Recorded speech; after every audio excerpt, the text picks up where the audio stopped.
Chintu chabich mano mar juma mokalo kiny makawuon manakane sinyisi motelo antiere ka gi Dr.Walter Alando mabende en jachan boma kata town planner. Daktari kiwinja daktari tudre kodwa achiel kachiel kentiere kaunti ma Kisumu ichio nade kaunti ma Kisumu chio nade tumpatie nango kaluwore kod dwaro mano mar piny owacho mar loko moko kuom chike mago mag chirni mabende uso hege apaya. Erokamano ahinya Sharon, awinji maler ka Kisumu. Erokamano maduong'. Erokamano kuom gwela kendo mondo wabi wago mbaka e wach mar masiche mag apaya gi to kendo gi wach mar chano boma kaka giriwore kamoro achiel.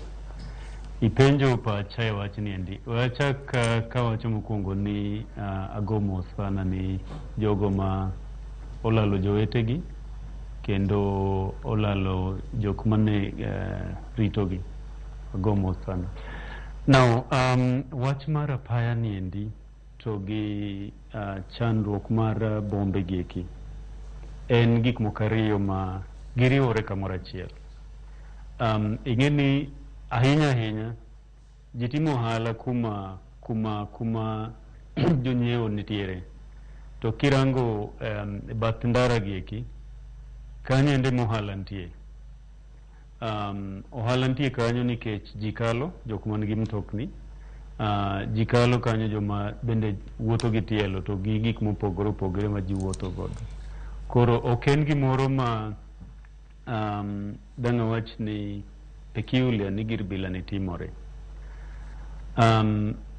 Tok mano gima dawach en ni oripo bedni kata odoko ni ene tim mar dhano, ene human behavior manormal.